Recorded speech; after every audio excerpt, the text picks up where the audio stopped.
Record Matarbari বিদ্যুৎ কেন্দ্রের এক বছরে এসেছে 15 লাখ মেট্রিক টনের বেশি। অস্থায়ী জেটিতেই ভিড়েছে 155টি জাহাজ, অত্যাধুনিক প্রযুক্তি ব্যবহারের সুফল।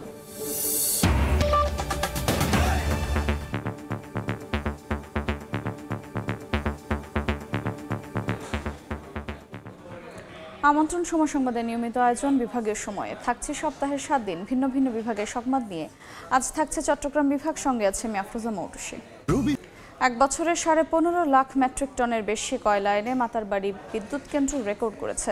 পাশাপাশি স্থায়ী বন্দর হওয়ার আগেই মাতারবাড়ির অস্থায়ী জেটিতে 155টি জাহাজ ভিড়িয়ে রেকর্ড করেছে চট্টগ্রাম বন্দর।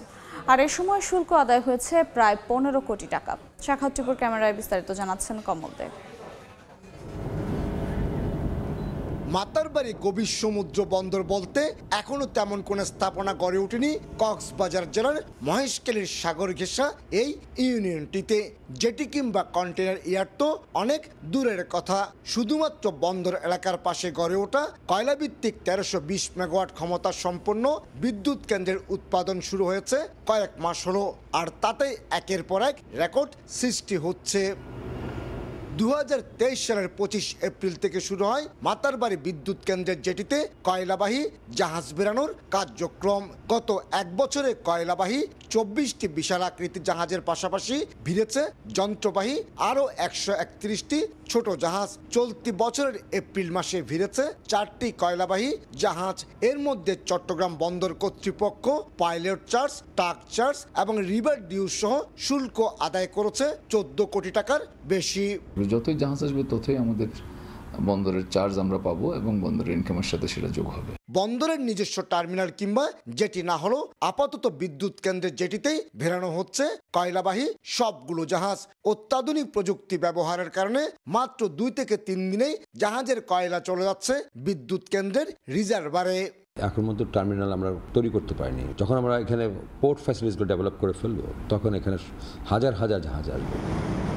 যে কোনো আকৃতি কিংবা গভীরতার জাহাজ বেরানোর জন্য অন্তত 16 মিটার গভীর এবং 3.5 কিলোমিটার দৈর্ঘ্যের নতুন একটি চ্যানেল তৈরি করা হয়েছে এই মাতারবাড়ি গভীর সমুদ্র বন্দরে।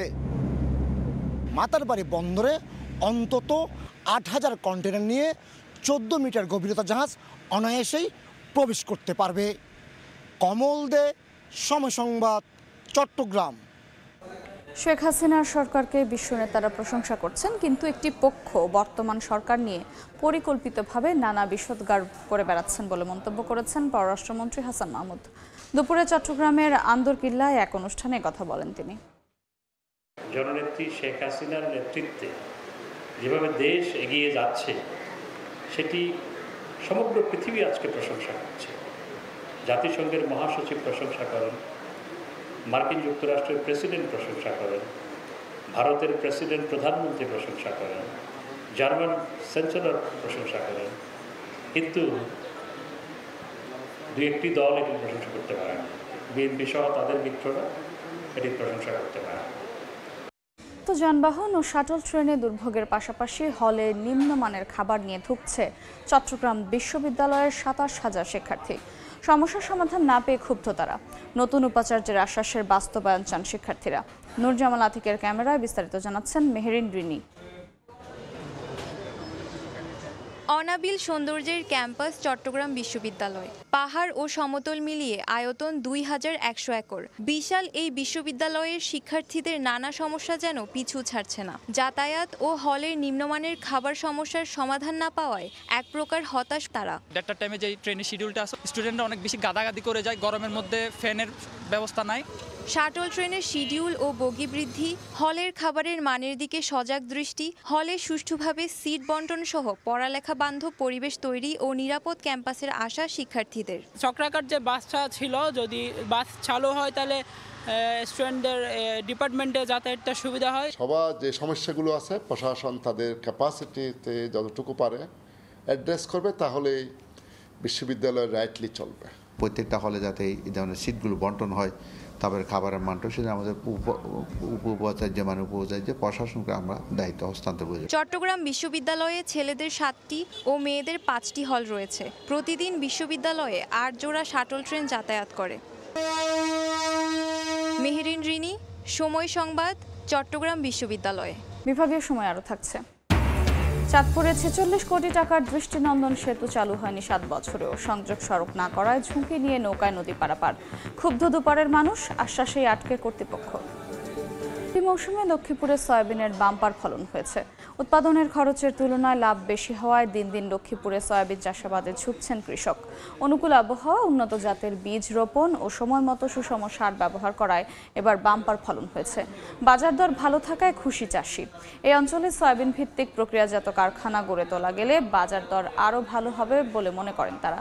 এবছর জেলায় 85,040 মেট্রিক টন উৎপাদন লক্ষ্যমাত্রা নির্ধারণ করেছে কৃষি বিভাগ। প্রান্তের সংযোগ সড়ক না করায় 46 কোটি টাকার দৃষ্টিনন্দন সেতু চালু হয়নি 7 বছরেও। চাঁদপুরের হাজীগঞ্জে নৌকায় ঝুঁকি নিয়ে ডাকাতিয়া নদী পারাপার করছেন দুই পারের মানুষ। ফের কাজ শুরু করে দ্রুত সেতুটি চালুর আশ্বাস এলজিইডির। নদীর উপর ঠাঁই দাঁড়িয়ে আছে দৃষ্টিনন্দন সেতু, কিন্তু বন্ধ যাতায়াত ব্যবস্থা। নৌকাতে করেই পার হচ্ছেন স্থানীয়রা। চাঁদপুরের হাজীগঞ্জ পৌরসভার টোরাগড় এবং পাশের বড়কুল ও তার আশপাশের এলাকার যাতায়াত ব্যবস্থা সহজ করতে 2016 সালে ডাকাতিয়া নদীর উপর শুরু হয় এই সেতুর নির্মাণ কাজ। 2 বছরের মধ্যে কাজ শেষ করে এটি চালু হওয়ার কথা, কিন্তু এখনো শেষ হয়নি নির্মাণ কাজ।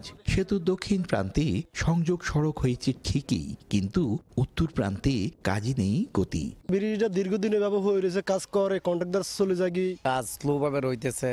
এই দেশে এক কন্ট্রাক্টর পাইছে, সে ওপার শেষ করছে তার টাইম অনুসারে। এইটার কাজ এটুকু বাকি রয়েছে। নৌকা ঠিক মতন পাইতেছি না, কষ্টরে এটা তো অবশ্যই আমাদের কষ্ট হইতেছে। ব্রিজ হইলে তো সবার জন্য সুবিধা। এদিকে সংযোগ সড়কের জন্য জমি অধিগ্রহণ এবং সেতু নির্মাণ কাজে জড়িত একাধিক ঠিকাদার নিয়ে রয়েছে জটিলতা। তবে ফের কাজ শুরু করতে দ্রুত সেতুটি চালুর আশ্বাস এলজিইডির। যে ঠিকাদার ঠিকমতো কাজ করে নাই, এই বিভিন্ন কমপ্লেইন, বিভিন্ন অভিযোগ। সেন্দ্রের অংশের কাজটা কমপ্লিট হয়ে গেছে অ্যাপ্রোচ সহ, আর টেরাঘর অংশের কাজ চলমান রয়েছে। এটা ভূমি অধিগ্রহণের জন্য ডিলে হচ্ছিল আর কি, লেট হয়েছে। তো আশা করি আমরা এই বছরের মধ্যে, অর্থাৎ এই জুনের মধ্যে আমাদের কাজটি সমাপ্ত হয়ে যাবে। সেতুটির দৈর্ঘ্য 528 মিটার। কয়েক দফায় ব্যয় বাড়িয়ে নির্মাণ খরচ ধরা হয়েছে 46 কোটি টাকা। ফারুক আহমদ, সময় সংবাদ, চাঁদপুর। সময় আরেকবার। কক্সবাজারের ঐতিহ্যবাহী বলি খেলার 69তম আসরে অংশ নিয়েছেন 5 শতাধিক বলি। এই মুহূর্তে কক্সবাজারের বীরশ্রেষ্ঠ রুহুল আমিন স্টেডিয়ামে আছেন রিপোর্টার সুজাউদ্দিন রুবেল। সরাসরি যাচ্ছি তার কাছে। কক্সবাজারের ঐতিহ্যবাহী ডিসি সাহেবের বলি খেলা, এই বলি খেলার আজকে শেষ দিনে আসলে বলিরা আসতে শুরু করেছে। এরই মধ্যে প্রথম পর্বের যে বলি খেলা সেটি শেষ হয়েছে। এখন দ্বিতীয় পর্বের যে আজকে ফাইনাল খেলা চলবে, সেই ফাইনাল খেলাকে কেন্দ্র করে আমরা এরই মধ্যে দেখছি ঢাকঢোলের যে শব্দ, সেই শব্দে মেতে উঠেছে পুরো কক্সবাজার বীরশ্রেষ্ঠ রুহুল আমিন স্টেডিয়াম। আপনারা দেখতে পাচ্ছেন যে ঢাকঢোলের বাজনা, সেই বাজনার সঙ্গে সঙ্গে একের পর এক বলি দেশের দূর দূরান্ত যারা ছুটে এসেছেন তাদেরকে ঢাকঢোল বাজিয়ে তাদেরকে স্বাগত জানানো হচ্ছে। বিশেষ করে জব্বার মিয়ার যে বলি খেলা, সেই বলি খেলার যে চ্যাম্পিয়ন রয়েছে বাঘা শরীফ, সেই বাঘা শরীফ প্রথম মেডেলে খেলবেন। তার পাশাপাশি কক্সবাজারের উখিয়া নূর মাহমুদ বলি রয়েছেন, শামসু বলি রয়েছেন, তারাও কিন্তু লড়াইয়ে টিকে থাকার জন্য আজকে সমাপনী দিনে বেশ যে লড়াই সেটি দেখবেন। এরই মধ্যে আমরা লক্ষ্য করছি একের পর এক বলিরা আসতে শুরু করছেন। তারা নৃত্যের তালে তালে তারা বিভিন্ন জায়গায় ঘুরে দর্শকদের হাততালি দিয়ে তাদেরকে স্বাগত জানাচ্ছে। এভাবে আসলে চলছে। দেখতে পাচ্ছেন প্রচুর মানুষ যারা গ্রামগঞ্জ থেকে তারা বলি খেলা দেখার জন্য ছুটে এসেছেন। তারা প্রতি বছর এই দিনটির জন্য অপেক্ষা করেন। আমাদেরকে বলেছেন তারা যে বলি খেলা, বিশেষ করে রামুর যে দিদার বলি ছিল, সেই দিদার বলি নানা কারণে তাকে খেলতে দেওয়া হচ্ছে না। তার প্রেক্ষাপটে জৌলসটা অনেকটা হারিয়ে গেছে। তবে এখন যেহেতু দেশের বিভিন্ন প্রান্ত থেকে এই বলি খেলায় লোকজন যারা নামি দামি বলি রয়েছে তারা অংশগ্রহণ করছে, তাদের খেলা দেখার জন্য তারা ছুটে আসছেন। এরই মধ্যে আমরা কয়েকটি গ্যালারি দেখতে পাচ্ছি, যে গ্যালারিগুলোতে দর্শক অনেকটা অনেকটাই সমাগম হয়েছে এবং আর আধা ঘন্টা থেকে 1 ঘন্টার মধ্যে পুরো মাঠ কানায় কানা পূর্ণ হয়ে যাবে এবং যারা দেশের দূর দূরান্ত থেকে বলিরা আসবেন সেই বলি খেলায় পুরো এলাকা উল্লাসে মেতে উঠবেন, উচ্ছ্বসিত হবেন দর্শকরা। আমরা যেটুকু জানতে পেরেছি কক্সবাজারের এই বলি খেলাটি ডিসি সাহেবের বলি খেলাটি 69তম আসর। এই 69তম আসরে শুধু বলি খেলা নয়, এখানে বৈশাখী মেলাও আয়োজন হয়। এখানে আমরা স্টেডিয়ামের প্রাঙ্গণের বাইরে আসলে দেখতে পেয়েছি নানা ধরনের ধুলনা থেকে শুরু করে মাটির হাঁড়ি পাতিল বিক্রি থেকে শুরু করে গ্রাম বাংলার যে ঐতিহ্য সেটি ফুটিয়ে তোলা হয়েছে। তো এই ছিল আমার কাছে বলি খেলার সময় আরেকবার। এবার জেনে নেব চট্টগ্রাম বিভাগের গত সপ্তাহের আলোচিত ঘটনা। রাঙামাটির কাপ্তাই হ্রদে মাছের উৎপাদন বাড়ানোর লক্ষ্যে 4 মে পোনা অবমুক্ত করা হয়। পোনাগুলো স্বাভাবিক বৃদ্ধি ও প্রাকৃতিকভাবে প্রজননের জন্য চলতি মাস থেকে কাপ্তাই হ্রদে মাছ ধরায় 3 মাসের নিষেধাজ্ঞা চলছে। এ সময় নিবন্ধিত জেলেরা সরকারি খাদ্য সহায়তা পাবেন বলে জানান মৎস্য ও প্রাণী সম্পদ মন্ত্রী। বিভাগীয় সময়ের শীর্ষ সংবাদ। কয়লাইনে রেকর্ড মাতারবাড়ি বিদ্যুৎ কেন্দ্রের 1 বছরে এসেছে 15 লাখ মেট্রিক টনের বেশি। অস্থায়ী জেটিতেই ভিড়েছে 155টি জাহাজ। অত্যাধুনিক প্রযুক্তি ব্যবহারের সুফল। এই ছিল বিভাগীয় সময়ে। আগামীকাল থাকবো সিলেট ও ময়মনসিংহ বিভাগের আয়োজন নিয়ে। এরপর আন্তর্জাতিক সময়ের সঙ্গে থাকবেন ছোঁয়া খন্দকার। ধন্যবাদ মৌটুসী। আন্তর্জাতিক সময় নিয়ে ফিরছি কিছুক্ষণ পর, সঙ্গেই থাকুন সময়ের।